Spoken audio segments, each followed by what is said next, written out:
მოგესალმებით ძვირფასო ტელემაყურებლებო, სტუდიიდან გზა გასაყართან. ვაგრძელებთ გადაცემათა ციკლს ბიბლიური გზაჯვარედინები. საუბრობთ სოლომონ მეფის შესახებ. სტუდიაში სტუმრად გვყავს მომწვეული თეოლოგი გიორგი გვასალია. გიორგი, მოგესალმებით. მოგესალმებით. დიდი მადლობა მობრძანებისთვის. ჩვენ წინა გადაცემაში ვისაუბრეთ სოლომონ მეფის საშინაო პოლიტიკაზე და დღეს უნდა ვისაუბროთ მის საგარეო პოლიტიკის შესახებ. განსაკუთრებული იყო სოლომონის მეფობა როგორც ძლიერი მეფისა, როგორც ძლიერი პოლიტიკოსისა, თუმცა ჩვენ წინა გადაცემაშივე ვთქვით, რომ დავით მეფის მეფობისაგან პრინციპული გადახვევა შეინიშნება შიდა პოლიტიკაში უკვე. ეხლა ნახოთ გარე პოლიტიკაში რაზე შეიძლება ყურადღების გამახვილება და საბოლოოდ ჩვენ ერთგვარ სურათს მივიღებთ დავით მეფისა და სოლომონ მეფის პერიოდებში რა შედეგი დადგება ისრაელის ცხოვრებაში. ეს საკითხავები არის მესამე მეფეთა მე-10 თავში და შესაბამის ტექსტი შეგიძლიათ მან წაიკითხოთ. მაშასე გიორგი, ჩვენ ნახეთ, რომ სოლომონ მეფეს თითქოს ბალანსი ერღვევა საკრალურსა და მიწიურს შორის ამ პროცესების ხელმძღვანელობისას. მას ძალიან დიდი წინსვლა აქვს პოლიტიკური თვალსაზრისით, გამდიდრდა ქვეყანა, იწყება სოციალური ცვლილებები, კლასებს შორის რაღაცა განსხვავებები და ჩვენ ვთქვით, რომ ეს დავით მეფის ღვთისადმი მიპყრობილი თვალის მეფობის პერიოდისაგან განსხვავებული ეპოქა დგება. როგორი იყო სოლომონის საგარეო პოლიტიკა? ჩვენ წინა შეხვედრაზე, როდესაც სოლომონის საშინაო პოლიტიკაზე საუბრობთ, თქვენ მართალბრძანებთ 10 თვის წერტილად ავიღეთ მისი დამოკიდებულება, მისი ხედვა, რომელსაც ეს ბალანსი დარღვეული აქვს და მეტად არის აქცენტირებული რაღაცა მეორე ხარისხოვანი მთავარის ხარჯზე. ეს არის პრობლემის თავი და თავი და თქვენ გადაცემის შესავალში ახსენეთ უკვე, როდესაც არის შედარება დავითსა და სოლომონის შორის ხდება, დავითთან სწორედ მთავარი რჩება თავის ადგილას. მთავარი არ იცვლება მეორე ხარისხოვანით. ეს არის დიდი საიდუმლო გამარჯვების, წარმატების მთავარი რჩება თავის ადგილას. ზუსტად იგივე დამოკიდებულება ჩნდება საგარეო პოლიტიკაში. საგარეო პოლიტიკა წარმოებს პოლიტიკური ისრაელის სახელით და არამს და არამს წარმოებს იმ შინაარსის მოლამოპატრონების ყვალობაზე, რამაც ისრაელს თავისი დიდებულება არსებითად უნდა შეუნარჩუნოს. ისრაელის ძლიერების წყარო რაც უნდა იყოს. უწინარესი გამოვლინება, ვისაც უნდა წმინდა წერილს წარმოგვიდგინოს სოლომონის სამეფო სიდიადე, უკავშირდება არა მარტო მის სიმდიდრეს და მის სამხედრო პოლიტიკურ ძლიერებას, არამედ სოლომონის პიროვნების ლეგენდარულ, იმას რა ქვია, ცნობადობას იმ დროინდელ მსოფლიოში. წმინდა წერილი გვიყვება საბას დედოფლის და ეთიოპიის დედოფლის, როგორც ფიქრობ მეტი კვლევარები, რომ ეს ეთიოპია იგულისხმება ამაში,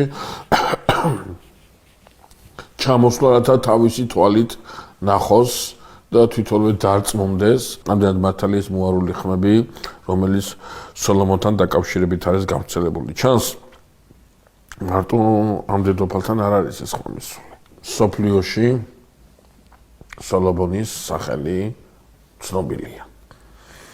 და როდესაც საბას დედოფალი ჩამოდის, საკმაოდ პომპეზურ დახვედრაზე აქვს საუბარი. წმინდა წერილს ძალიან დიდი პატივი დახვდება, ამაში არაფერია მიუღებელი, არაფერია ამაში გაუგებარი. და საბას დედოფალი, როდესაც მოისმენს სოლომონის საუბარს, გაეცნობა სოლომონის სიბრძნეს, არ იყო ამოცანა, რომელიც შესთავაზაო დედოფალმა და პასუხი არ გაუწიაო მეფეს. და საოცარ სიბრძნეს აჩვენებს, საოცარ სიმდიდრეს აჩვენებს, საოცარ მოქრინლობას აჩვენებს სოლომონი და გაოცებულია საბას დედოფალი და ადიდებს ღმერთს, რომელმაც ინება და ამ ხალხს მოხედა ასეთი მეფით. არსებობს აზრი იმასთან დაკავშირებით, რომ სოლომონმა თავისი სიბრძნის გადმოცემისას დედოფალი ჭეშმარიტ წმენაზე მოაქცია და ასე ვთქვათ, ჭეშმარიტი ღმერთი გააცნო მას და სწორედ ამ ღმერთის დიდებით გამოხატავს ეს დედოფალი თავის ქებას და თავის განცეფლებას სოლომონთან დაკავშირებით.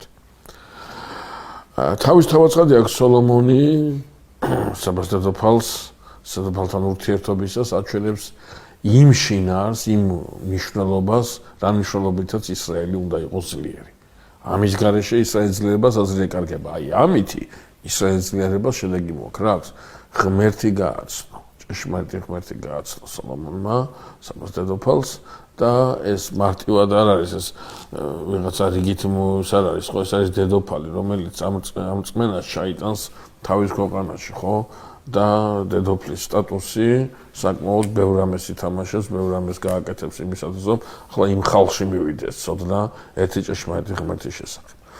თითქოს და აქ ეს თხრობა უნდა გაგრძელდეს, მაგრამ წმინდა წერილი რატომღაც არ ვიცი შესაძლებელია თხრობის თავისებურებით იყოს ეს გამოწვეული, არაფერი ამაში გამორიცხული, მაგრამ წმინდა წერილი რატომღაც არ გვესაუბრება სოლომონისაგან ღმერთის დიდებაზე, უფრო დედოფლისაგან, საბას დედოფლისაგან ღმერთის დიდებაზე აქვს მას აქცენტი გაკეთებული. რა სოლომონთან დაკავშირებით არაფერია ამ დროს ამ ნიშნით ნათქვამი თითქოს და სოლომონი ამ სიბრძნეს თვითონ ეპატრონება, თითქოს და სოლომონი კმაყოფილია, თვითონ არის თავის თავში კმაყოფილი იმისა, რომ აი მას ეს სიბრძნე გააჩნია. თავის თავაცხადია მის აზროვნებას, მის მახსოვრობას არ უნდა გამორჩეს ის, რომ ამ სიბრძნის წყარო ღვთისწყალობაშია და თავად ღმერთია ამ სიბრძნის წყარო, მაგრამ შემდგომ წმინდა წერილი, რასაც გვიყვება, ამბავი წმინდა წერილი, რომელსაც გადმოგვცემს და კვლევარები, რომელიც სოლომონის ეპოქას იკვლევენ და ამ დეტალებს ყურადღებას აქცევენ, ჩვენ ძალიან სამწუხარო და ძალიან ძიმე დასკვნამდე მივყავართ. კერძოდ, აი, თქვენ გადაცემის დასაწყისში აბსოლუტურად მართებულად ეს დავითი და სოლომონის ერთმანეთთანის აი ორივე ძლიერი სახელმწიფო აქვს, ხო, მაგრამ აი დეტალი მინდა, ერთ დეტალს მინდა თქვენი ყურადღება მიაქცევთ. ეს არის მნიშვნელოვანი. ხო, აი რა არის ეს დეტალი, ხო? თუ კი დავითი ყველა სავაჭრო გზის კონტროლს იწყებს ძველ ახლო აღმოსავლეთში და ამ კონტროლის მიღმა მას აქვს, ასე ვთქვათ, წვდომა სპილენძის საბადოებზე და ის ხდება ერთპიროვნული ისრაელი ამ შემთხვევაში ამ იმპორტიორი სპილენძისა და ძალიან დიდი შემოსავალი აქვს ქვეყანას აქედან. სოლომონი არ კმაყოფილდება იმით, რომ მხოლოდ სავაჭრო გზები გააკონტროლოს, არამედ სოლომონს აქვს ენი დაუძლეველი პრეტენზია იმისა, რომ ამ გზებს კი არ უნდა აკონტროლოს, მაგრამ არა, ეს გზები უნდა მოდიოდეს იერუსალიმში.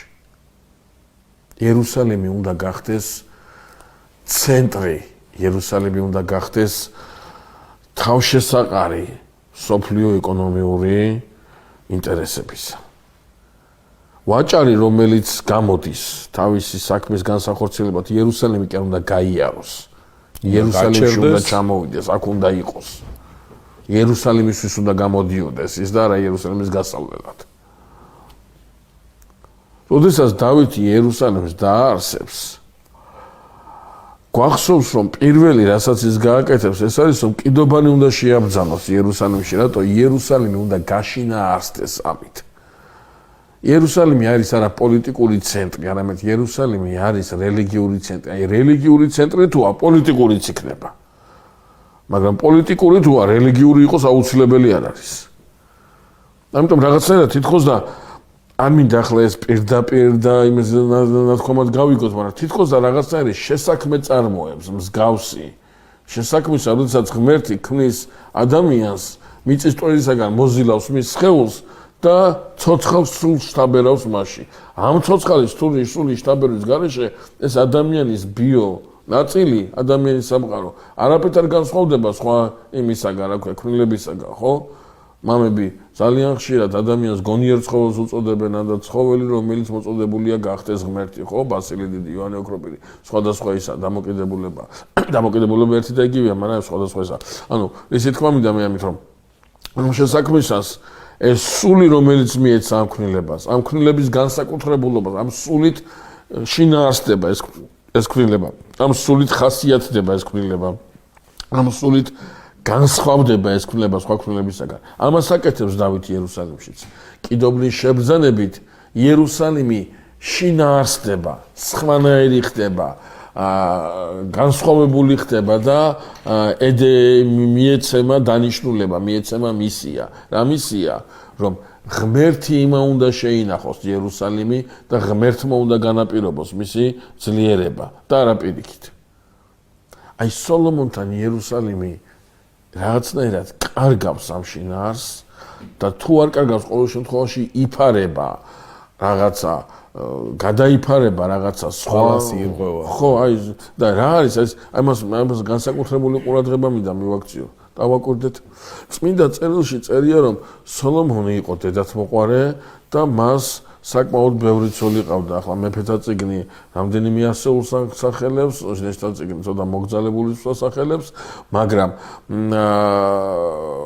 რაც არ უნდა მოგზალებული ვიღებთ, აი ეს 700 და 300 იქნება თუ 1000 დიდი გასვლა. ხო, რაც ავიღებთ, ამ მნიშვნელობა აქვს, ხო? ალბათ შორსა ვართ იმაზრისაგან, რომ სოლომონს მართლა აი ამ ხელა ჰარამხანა ჭირდებოდა მთელი წლის განმავლობაში, ანუ თუნდაც ჭირდებოდა, ნუ ამაზე არ არის საუბარი, მთავარი რა არის? მთავარი ის არის, რომ აღმოსავლეთის ქვეყნებში ჰარამხანის სიდიდე ერთგვარი მარკერი იყო სამეფო ძლიერებისა. ჩვენ თავის დროზე ამაზე ვისაუბრებთ, როდესაც საულის ხაჭასთან დაწვება, საულის ხედავთავარი და საულის შვილი შენიშვნას მისცემს, რატო დაწექიო მამაჩემის ხაჭასთან, ვინაიდან ხაჭასთან, ანუ სამეფო ცოლის, მეფის ცოლის, ან თანაცოლის ხელყოფა, სამეფოს ხელყოფის პრეტენზიის ის იყო, რა ქვია, სადარი იყო.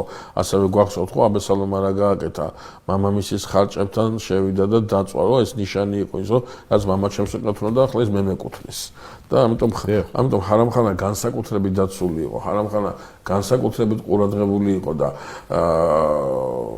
მცირე ჰარამხანას მცირე რესურსები ჭირდებოდა, დიდი რესურსები ჭირდებოდა, მარტო ფინანსური არა, ადამიანური რესურსებიც.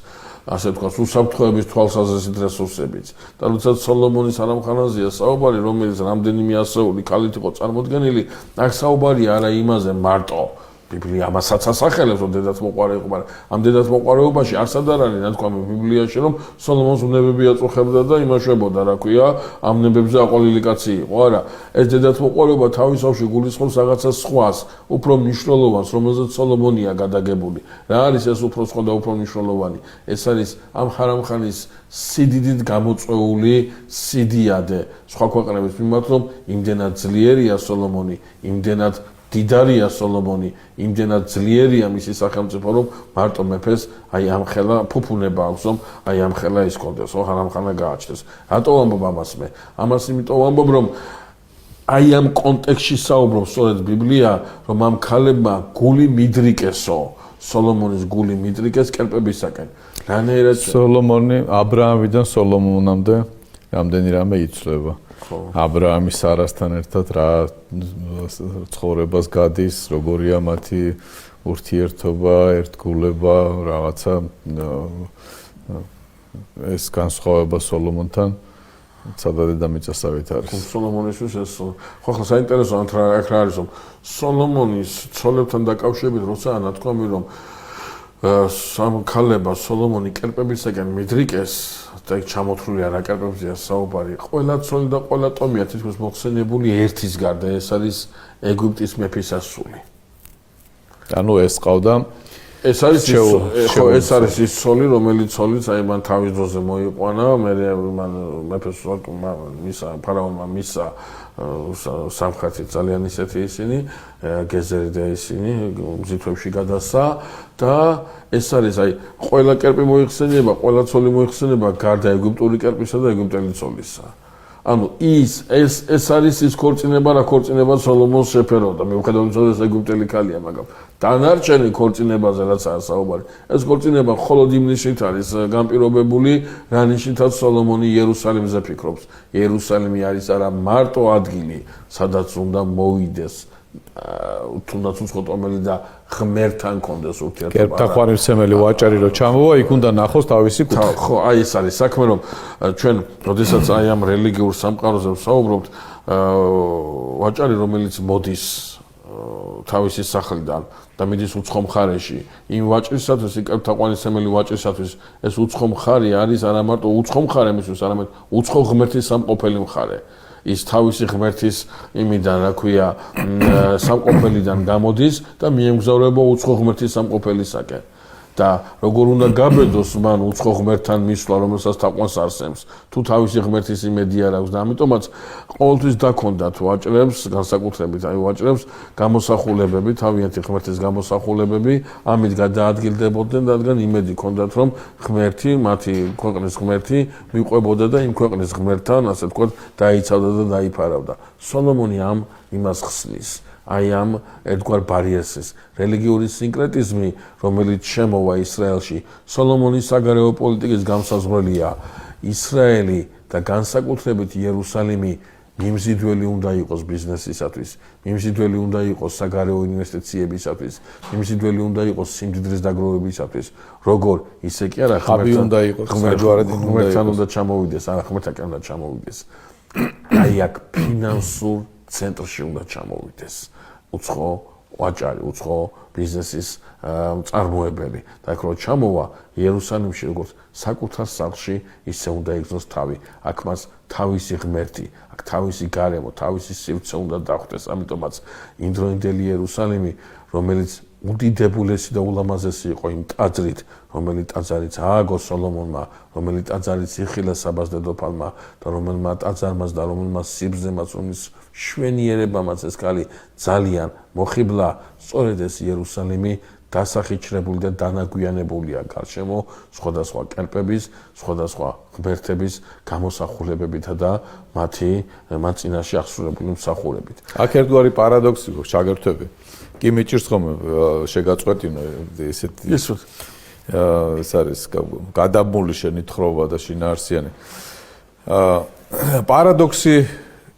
პარადოქსი გვაქვს აქ. როდესაც სოლომონი ისრაელს აქცევს ფაქტიურად სოფლიო ცენტრად, ეკონომიკურ ცენტრად, პოლიტიკურ ცენტრად, ზრუნავს მის გაძლიერებაზე, ყველაზე დიდ ზიანს აყენებს ამ დროს თავის ქვეყანას. და რა გამოდის, რომ ამდენი შრომა, ამდენი ნიჭი, ძალისხმევა ჩაიდო იმაში, რომ ყოფილიყო ისრაელი სავაჭრო ცენტრი და სოლომონის შემდეგ ეს ყველაფერი გაქარწყლდება, იშლება ის, რისი გულისთვისაც, რისი სიძლიერისთვისაც ამას აკეთებდა. და წარმატებით აკეთებს. და ეს გავს სწორედ იმას, როდესაც სული გამოეცლება სხეულს და იწყებს გახრწნას, არ შველის იმას ლამაზი შესამოსელის ჩაცმა. თუ ეს სული არ არის ჯანსაღი. აი აქ სოლომონის შემთხვევაში ირღვევა ეს ბალანსი, ის ამდიდრებს ქვეყანას, მაგრამ უკარგავს იმ საკრალურ ნაწილს, რომლის გულისთვისაც დაარსდა ისრაელი დავითის მიერ და გაშინაარსდა და შემდგომში წინსწრებით ვამბობ, ღმერთი ეცხადება და ეუბნება, რომ დაკარგავ ამას, ოღონდ შენ ცხოვრებაში არა დავითის გამო. შენი შვილის პირობებში ისრაელი დანაწილდება. აი საოცარი პარადოქსი არის, ისთვის მთელი ცხოვრება გადადო და ცოტა მიივიწყა და საფრთხო სიტყვა. ეს ყველაფერი შენარჩუნებული არ არის ის ცხოვრების შემდგომ. ძალიან საინტერესოა კიდე ერთი დეტალი მამანდრევთან და ჩვენ აი გზაჯვარედინზე გვინდა ხოლმე გაჩერება და გზაჯვარედინი და გვინდა ხოლმე გახედვა. დავითმა როდესაც დავითი დაეცა, მის კარებზე მომენტალურად გაჩნდა პიროვნება, რომელმაც დაუკაკუნა ამ კარებზე, შევიდა, იგავი უთხრა, ამხილა და წამოაყენა. სოლომონთან ასეთი ვერ არ აქვს. არავინ ამხელს სოლომონს. ვერავინ ბედავს გავს რამეს. და სოლომონი წარმატებით აქცევს იერუსალიმს სოფლიო ფინანსურ ცენტრად. წარმატებულია მისი ყველა პროექტი. წარმატებულია მისი მეფობა. მაგრამ გვახსენდება მაცხურის იგავი, რომელიც გვეუბნება, რომ უგუნური ადამიანი, რომელიც სახლის შენებას იწყებს ქვიშაზე და ბრძენი ადამიანი, რომელიც სახლის შენებას იწყებს კლდეზე. ხოლმე ხშირად ვეკითხები ხოლმე ჩემს უდედებს, რომელმა ვერ ააშენა სახლი მეთქი და თუ დავაკვირდებით, სახლი ორივე მააშენა. ქვიშაზე დადგმულიც არის აშენებული და კლდეზე დადგმულიც არის აშენებული. ადამიანი რასაც განიზრახავს, იმას გააკეთებს აუცილებლად. უფრო მეტიც ადამიანმა რო განიზრახა, ღმერთიც კი მოკლა.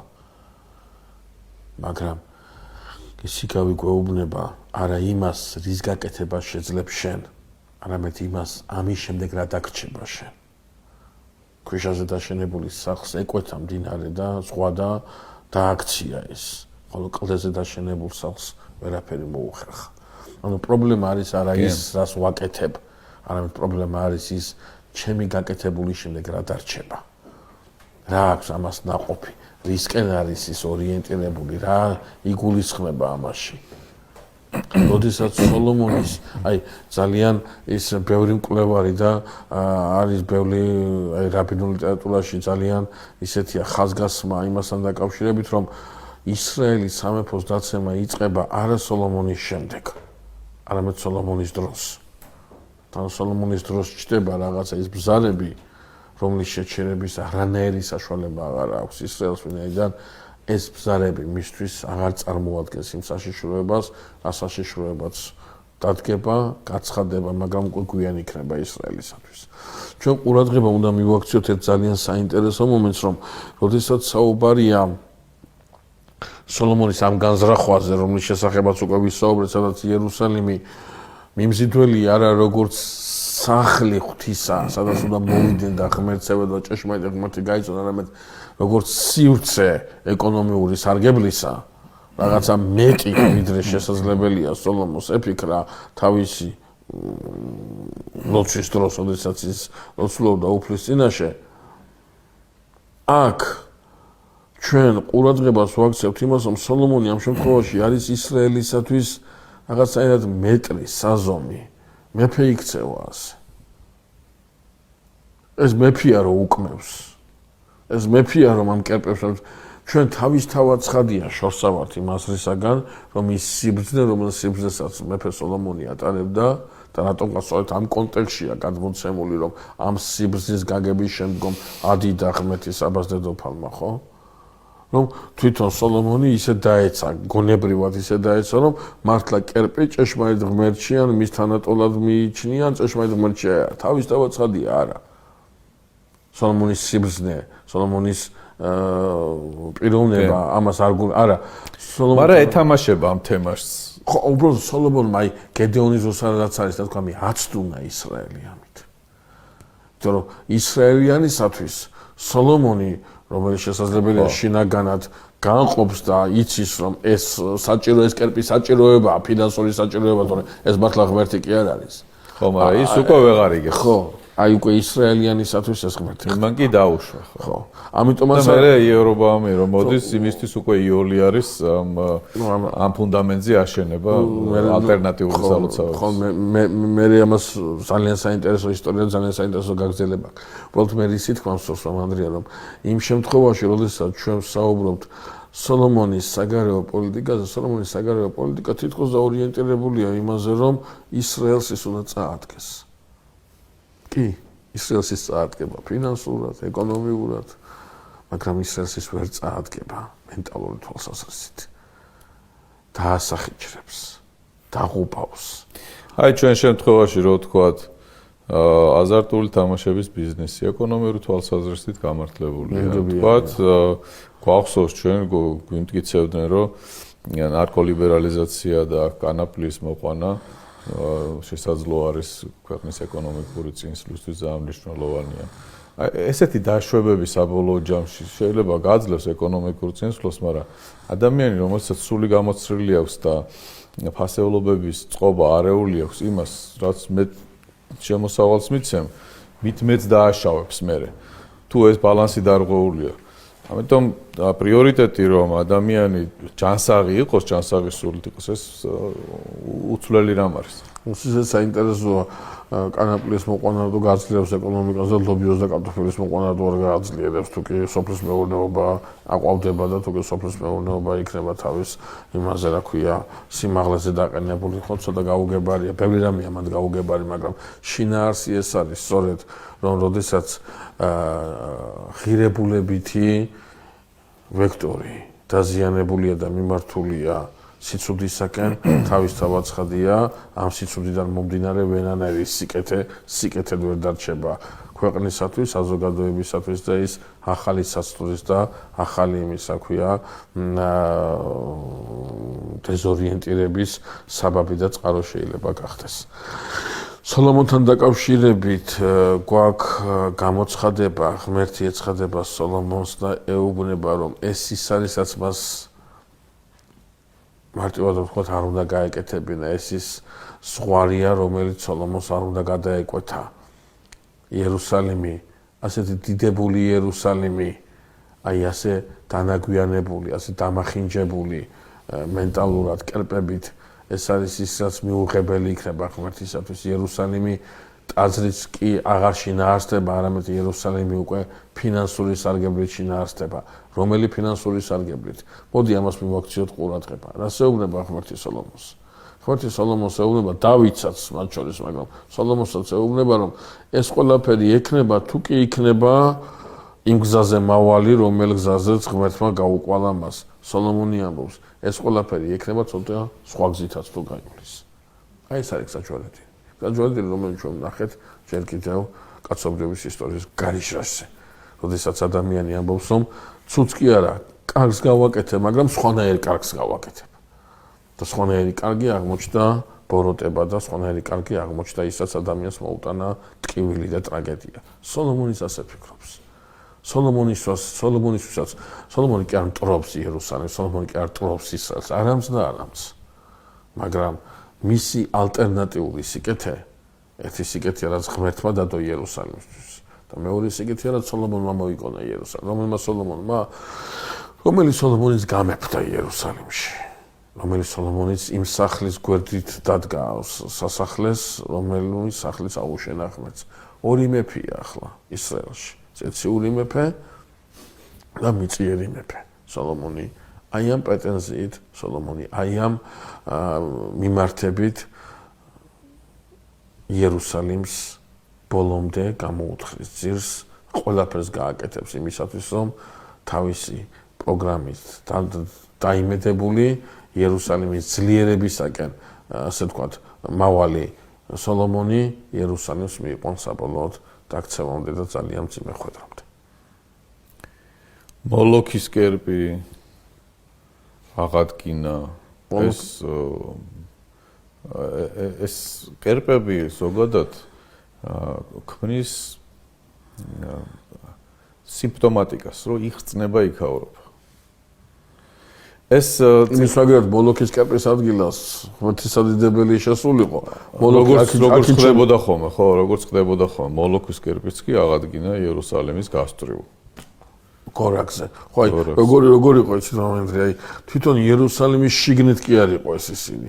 აი, გარშემო ქონდა, აი, შემორაგული ქონდა გარშემოს დიდი საკერპოები და ასე ვთქვათ, იერუსალიმი ამის ფონზე იხილვებოდა უკვე. და აღუდგინა სოლომონს წინააღმდგომი მტრები უფალმა. ხო, სოლომონის ალბათ ამაზე უნდა გადავიდეთ ახლა, ხო? ის სოლომონის მეფობის ბოლო წლები ხასიათდება ადერიდუმიელი და რაზონ ძე ილიადათის. ხო, არამელი მოულოდნელა თითქოს ამბები ჩდება იმაში, რა ქვია, ბიბლიურ თხრობაში, როდესაც სოლომონის სამეფოს ვერ უბედავს ვერაფერს და ხირამიც ცოტა გაკურებული ეუბნება ეს საქალაქები მომეცი ძმაო და იძულებულია բայց დაკმაყოფილდეს და გააგრძელოს ის სავაჭრო ურთიერთობები, რაც სავაჭრო ურთიერთობებიც მას ჰქონდა სოლომონთან. აი სოლომონის მეფობის ბოლოსაკენ უკვე ცოტა მოულოდნელი ხდება. ორ პიროვნებას ასახელებს, სინამდვილეში სამია, მესამე პიროვნებას, მაგრამ ჩვენ ახლა უკვე მესამე პიროვნების შესახებ საუბარი. შემდეგი შეხვედრისთვის უნდა გადავიტანოთ. ორ პიროვნებას ასახელებს წმინდა წერილი, რომლებიც უკვე სოლომონის მეფობის მიმწუხრისას პრობლემებს უქმნიან ისრაელს თითქოს და ვერ უნდა ბედავდნენ ამას. ისრაელის ძლიერება ამის საშუალებას არ უნდა იძლეოდეს, მაგრამ სწორედ იმ დროს, იმ ადგილას, სწორედ იმ სივრცეში, სადაც სოლომონი დაიმედებულია თავის ძლიერებაზე, ის სინამდვილეში ძალიან ყიფე აღმოჩნდება, საკმაოდ სუსტი აღმოჩნდება, რომელსაც თუ მიეცა საშუალება, თავისუფლად დაუპირისპირდება ვიღაცა ჯერ კიდევ მამამისის დროინდელი დევნილიც კი.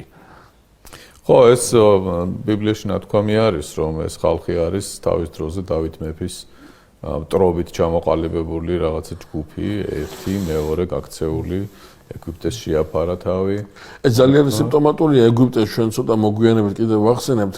აღმოჩნდება მამანდრია რომ ეგვიპტე, რომელიც ამ შემთხვევაში მოკავშირედ უდგას ისრაელს და გასაგებია ეს აბსოლუტურად ახლა ასე ძლიერ ისრაელს ეგვიპტე დაპირისპირებას არ დაუწყევს, მაგრამ აღმოჩნდა რომ ეგვიპტე ინარჩუნებს შინაგან დაძაბულობას ისრაელის სახელმწიფოსთან და ნებისმიერი პიროვნება, რომელიც პოლიტიკურად დევნილია ისრაელისაგან ეგვიპტეში თავშესაფარს პოვებს, ეგვიპტეში საკმაოდ კომფორტულად გრძნობს თავს და აი ეს ადადი ამის ძალიან ისეთი კლასიკური მაგალითია, მიდიამის მეფე ადადი, რომელიც თლიანად არის, ასე ვთქვათ, ეგვიპტური მასში განემოცვაში ჩაფლული, დედოფლის დასაც კი მოიყვანს სოლად და შვილი შეეძინება და ასე ვთქვათ, თითქოს და ეს არაფრის მთქმელი ინფორმაცია უნდა იყოს ერთი შეხედვით, ხო? ახლა აშუაშია ჰადადი დუმიელმა ვინ შეერთო სოლად და შვილი ვინ შეეძინა, ვის ეგვიპტელ ყმასთან,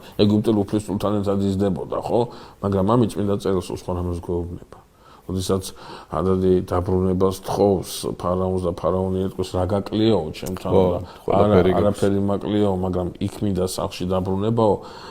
ეს წმინდა წერილში აქ ხედავთ მითითებას, რომ ფარაონი ჰადადს უშვებს კონკრეტული დავალებით, რომ მადლიერი მიდის ამ სახლიდან, ეს ნიშნავს იმას, რომ თავის სახლში თავისივე ზრახვების ყვალობაზე ეგვიპტისათვის სასიამოვნო საგარეო პოლიტიკის წარმოება უნდა დაიწყოს, ეს არის წინააღმდეგობა ისრაელისათვის.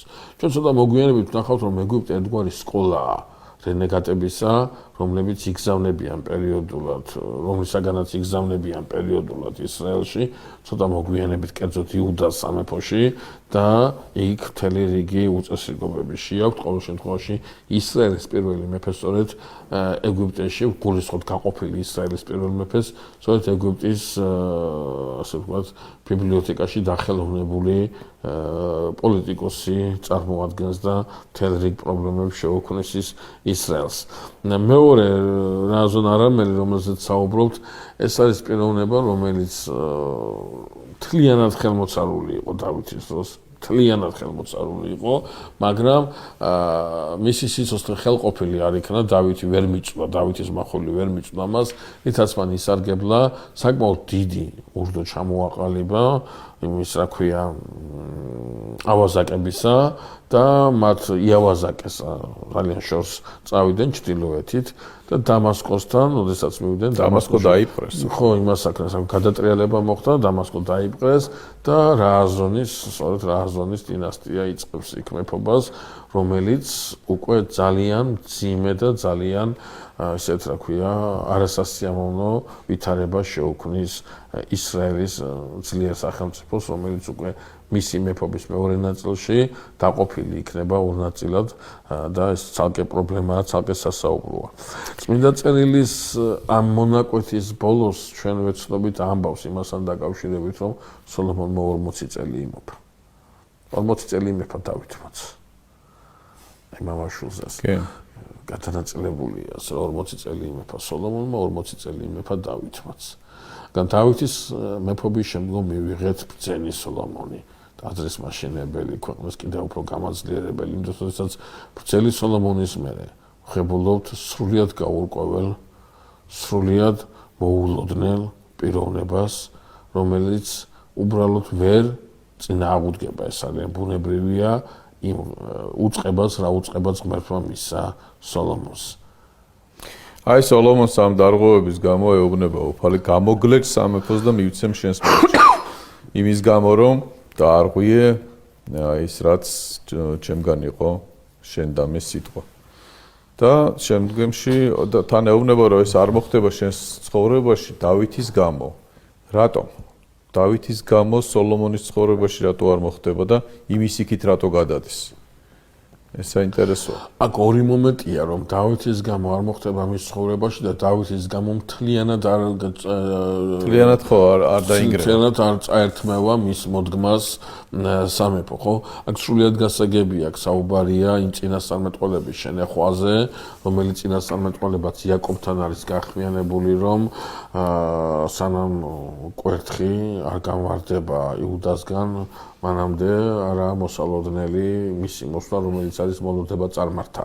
შესაბამისად, დავითის სანთელი არ უნდა ჩაქრეს არა სოლომონისა და სოლომონის მოდგმაში არსებული პირების გამო, არამედ ამ სანთელის ჩაუქრობლობა თავის თავში გულისხმობს რაღაცა პერიოდს, რაღაცა დროს, რომელიც მიღმაც დგას ის მოლოდინი, რომელიც მოლოდინიც კაცობრიობას აქვს თავის ხსნასთან დაკავშირებით. ამიტომ დავითის ღვაწლი აქ გულისხმობს იმ მსახურებას, რამსახურებითაც მის გვარიდან მესიის მოსვლის წინასწარმეტყველება იქნა გახმიანებული. წყარო ეს არის, მაგრამ მისი სანთლის ჩაუქრობლობა უკავშირდება არა ღირსეულ მემკვიდრეთა მეფობას, არამედ უკავშირდება საფრთხო განგებულებას, იმისას რომ ჯერ არ არის ის ჟამი, ის დრო, როდესაც ეს ნიშანი იუდას ტომიდან კვერთხის განვარდისა უნდა მიუთითებდეს მესიის მოსვლაზე. ჩვენ გადაცემა დასასრულს უახლოვდება, გიორგი, და დასასრულს მე მინდა ერთგვარი წანამძღვარი გავაკეთო შემდგომი გადაცემის შინაარსისა. იერობოამს შეხვდება წინასწარმეტყველი ახია, რომელიც თავის შესამოსელს დაგლერს 12 ნაწილად და ეუბნება მას, რომ რაც 10 აიღოს და ეს ელის მთელს ისრაელს, რომ დარჩება მხოლოდ 2 ნაწილი, რომელიც დავითის სახლს შერჩება. და რობოამი არის შემდგომი მეფე და შვილი სოლომონისა, რომელიც მხოლოდ აი ამ ორ ტომზე აგრძელებს შემდგომში მეფობას, ისრაელი მას არ მიიღებს და თუ რა მოხდა იქ ეს შემდეგ გადაცემაში. მესამე ტომსაც მიიღებს და თავის მიზეზებია კამა შემდეგ გადაცემაში ალბათ. დიდი მადლობა ამ საუბრისთვის, გიორგი, მაყურებელს დავამშვიდობები. შეგახსენებთ, რომ შემდეგ გადაცემაში ჩვენ უკვე ვისაუბრებთ ისრაელის დაშლის შესახებ, ის რაც მოჰყვა სოლომონის მეფობას და იმ ბალანსის დარღვევას, იმ აღთქმის დარღვევას, რომელიც ღვთის წინაშე მან დადო და ითხოვა ღვთისაგან აი ამ წვენის დავიწყებას, რაც მოჰყვა. დაგემშვიდობებით, კარგად ბრძანდებოდეთ მოულ შეხვედრამდე.